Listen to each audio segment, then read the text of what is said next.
Hey, you guys, you are in for a treat. This is Lauren DeLisa Coleman for the Inside series at Filmio, and we are covering everything and anything to do with the Berlin Film Festival. As you guys, of course, may have heard, it's a little bit quiet due to, of course, what we all know.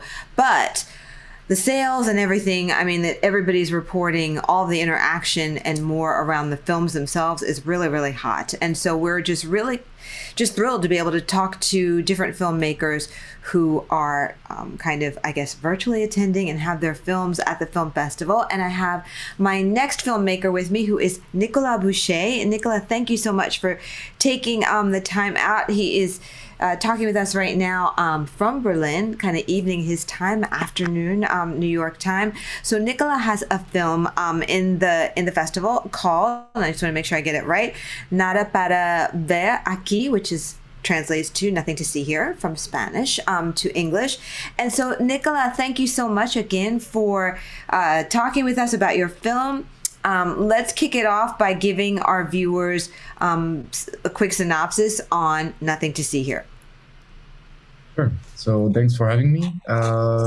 Nothing to See Here is about a neighborhood in the north of Lisbon, in Portugal, where nothing happens. It's an observational comedy on boredom and on the magic of everyday life and empty streets. I think this is very interesting. It's almost like, a psychological study as well as a film, like all at the same time, right? So tell me a little bit about how this story came to you, and especially like Lisbon, Portugal. Well, I didn't select. It was part of my study, and I was assigned to this city to make my graduation film. Because I did a program called Doc Nomads, which is a European creative documentary masters between Brussels, Lisbon, and Budapest, as these cities, and made films in 3 of them. And my last film was supposed to be in Lisbon. How interesting! What was that program like? And how did you kind of find that or kind of get involved with it? It's I've heard about it from friends. People were involved with people in that program in Brussels. People working on their shoots, and I applied and got in because it really happened just by chance, like really fast. Because I was finishing my BA in my film school, and I wanted to see some new stuff and focus more on documentary. Wow, that's kind of cool, right?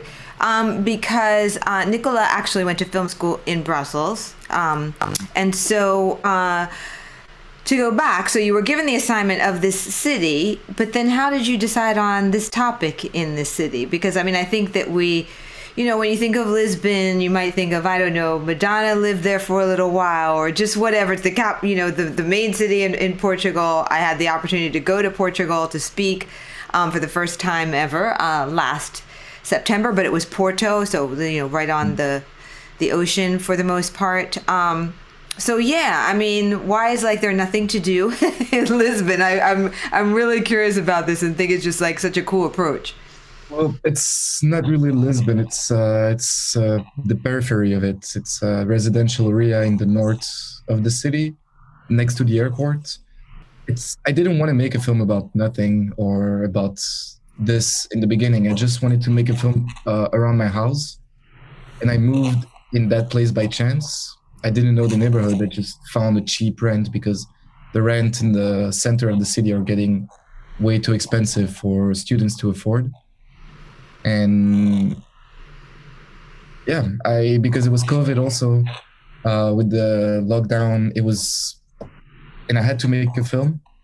I wanted to focus in a place that was close to me and where I wouldn't depend on traveling far or bans, because also in Lisbon there was this ban of going outside of your neighborhood or outside of your area in the weekends or at certain times of the week or certain hours. And I just wanted to be able to film whenever I wanted. So I wanted to focus in my neighborhood. But by chance or by lack of chance, it was a very boring place. I mean, a very, very quiet place with not many people that go out, not many people that, you know, have interesting story. I mean, everyone has interesting stories, but there was not like any political dilemma that I could find there or any deep story that echoed in me. But the situation itself and these places and the atmosphere of the neighborhood talked to me. And as I was walking around and started to film this without really knowing what I was filming, I started to see that something was happening and there was something in those images. And I just kept on playing with it and with this idea of out of nothing, how do you make something? And how do you try to keep the viewer entertained while you show him nothing? I love this kind of I don't know, just exploration. What is it that kind of drew you initially to filmmaking, Nicolas? I mean, did you grow up just as a super fan of films, or any like kind of filmmakers in the family, or because I mean, you know, it is something that you know you have to dedicate a lot of time to go to film school, and then this program, right? So it's not like just a hobby. So, No, what is it that I mean? Did you know from like when you were little or something, or what? yeah, I mean, it sounds cliche, but it's, since I was a kid, I loved. I mean, I grew up with how do you say, like handycams or like these Yeah, like handy cams back in the day, like little home movies or whatever. with this in the house, and then very early, like the cell phones and stuff that you could film with. Uh, since I can walk, my parents take me to the cinema, and I kind of was raised on films and making films with friends and by myself. So it was never really questioned. I mean, it evolved. At first, it was more something for fun, but then as time went by, it started to become more serious. And eventually, I got into the National Film School, and then I got into this program. So, like as time goes by, I realized that maybe it's something I could do for a living. Let me ask you then if you know you're there actually for the festival. This is cool, because I'd love to hear what's your impression of it. I mean, I would assume this is the first time that you've been to the Berlin Film Festival, so you don't really maybe have something to compare it to. But give us the vibe on the ground, like right now, because you know I know you and I were talking a little bit about this offline, and there's been you know different reports and variety or whatever. But it's just kind of cool to hear from somebody like young and who's there, and like what is it like? Because I kind of feel like it's super quiet and like a downer, but it can't be, right? So what's your impression? I mean, of course, it's not as festive as it should be. I feel like every organization team member is talking on how it's so sad that they cannot do events so that people can gather.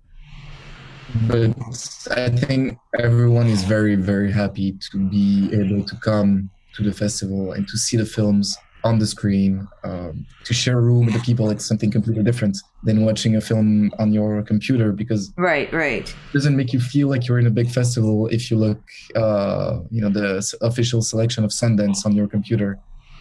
It's, I don't know, there's not the same excitement. Um, I mean, going into like the world premiere of a film, entering the cinema and knowing that you're going to share with all these people the experience of watching a film for the first time in the world. It's, I don't know, I think we're very lucky to be able to have this here. And So have you been able to meet and kind of network with other filmmakers, or has it been, I don't know, just like a little bit harder to do that since there aren't really organized events and parties and dinners, etc.? No, it is. I mean, I think it's like the festival is not allowed to or doesn't organize these. But of course, people know each other. Like cinema is a small world, so and bars are open, restaurants are open, so it's as long as you know some people, you can always meet outside. And there's a lot of gatherings. Gatherings, not big things, but it's possible to meet the filmmakers or producers That's good. That's really good. in different places. So I mean, especially because, it's only once a year and this is your first time. So that, it's got to be super exciting. Speaking of that, tell me what it was like, I guess, to get the notification that your film was going to be included. I mean, it was a bit unreal. At first, I thought it was a spam, and I didn't really read it. I just opened it. I mean, I didn't open it. I just kept on scrolling in my emails. But then I went back and opened it, and I had to read it, I think, like 3 or 4 times to actually realize that it was a selection letter and not, I'm sorry, but your film is not selected letter. So, yeah, I think it was a very surreal moment. And it took me a few weeks, and until now, I haven't realized yet. Yeah, it has to like kind of sink in over time, right? Because it's like a new level of reality. I don't know. I just feel like it's like so fun though. I like experiencing that part with like all you guys because it's great when you get recognition, right? Everybody wants that. You do it and it's hot, but when someone else kind of mirrors that back to you, it's a great, great thing, right? Is this the first festival that your film is in, or have you shown it elsewhere? No, it's the first festival. It's the world premiere. I mean, it was yesterday. Yeah, and even before, I made another film that got selected in one nice festival, but I couldn't attend because of COVID. So that's actually the first time I'm attending a festival as right. Very, very like cool. So then what do you think is going to be next for you? Are you going to expand upon this, or do you already have something in the works, or you're thinking of things? What's kind of up for you? Yeah, well, I hope this film is going to do well in festivals, and I hope I hope the film can travel, and I hope I can travel with the film a little bit. And in the meantime, I'm developing a new project, but it's very early at the moment. Yeah. What was one of the biggest challenges maybe for you on this, Nicolas, that you kind of had to overcome, where you had to really like get super creative to kind of problem solve? Yeah, I think the main problem was that I was trying to make a film about nothing, and I didn't have any characters. There's no storyline. There's no drama. There's no dialogue. Not even a voiceover or anything. So it was really about how do you keep the viewer watching something, even though nothing is happening? Because of course, in the film, there's always something happening, but it's very, very tiny. And it's a game between the filmmaker, or a game between the screen next. You expect something to happen, but then something else happens. It's a lot of visual jokes, a lot of game between sound and image. So it's like from a shot I liked, but that wouldn't be good enough to keep on watching. I would have to find ways to create something in the sound or create something in the image, like alter something or add or remove something inside the image or in the sounds to keep the jokes going, or the observations and the action. I think it's like just so cool how you took the environment that you were in, instead of trying to make something which would have been like maybe very challenging. You were just like, let me just go with the flow. There's nothing here. Let me shoot nothing. And just, I don't know, that kind of assignment, if you will, alone, I don't know. I think it's just really admirable. Do you have any filmmakers who inspire you, or any types of styles or cinematographers who are major inspirations for you, or that you pulled upon for this film at all? Yeah, of course. I mean, there's a lot of them. I think like one of the most evident when you see the film is like Jacques Tati, for example, who's one of my childhood hero. But I think it was more in the approach and in the, I'd say maybe a spiritual connection. Like the place I was shooting was called Lumière, and it sounds very much like the Lumière brothers, like the founding fathers of cinema. And as a joke, like to myself, I started to make these Lumière shots of the place where I would just go out with my camera and try to take a 1 minute fixed shot of whatever. And like it kind of started also from there to kind of go back to the basics of cinema without stories or without actors. It would just be people that go out with their camera and they're just amazed by this tool that anything they can point their camera at becomes something magical or something Yeah, yeah, yeah. that they want to share and send toward like throughout the world. And I like this idea of like going to the basics of filmmaking and then adding up, and of course from there all the Keaton and Chaplin that I love also of the visual humor, and making, I don't know, playing with the audience, Right. and with the unexpected, and then modern filmmakers also. But I don't know, it's very broad, but I would say like these are like the main arc. It's like Lumiere, Keaton, and Tati, maybe. That's fine. That's cool. So, I guess finally, how can we keep up with you and the film? Like, are you active on social? You have a site or site for the film? What's the best way? Yeah, I mean, I have my own. I have one Instagram account where I post about this and also about other works I do. Um, And what is I it? can really, sorry. And what's the account? What's the Oh, it's handle? Nicolas Boucher. It's my name. It's very easy. Great. um, yeah, that's it. I don't have a website yet. Don't have a distributor Oh, that's yet. fine. Like Instagram is Looking for cool. one. But but yeah, it's about this. So far, I'm doing the promotion myself. Yeah, it's yeah, Great. it's very indie at the I moment. think that that's great. Any inspiration you want to give to any other young filmmakers who just happen to finish programs and get right into the Berlin Film Festival, like one of the top, respected three film festivals around the world with their first scenario about nothing? Like, I mean, if you could have seen that like 5 years ago, you'd be like, nah, that's not going to happen. Yeah. And it did.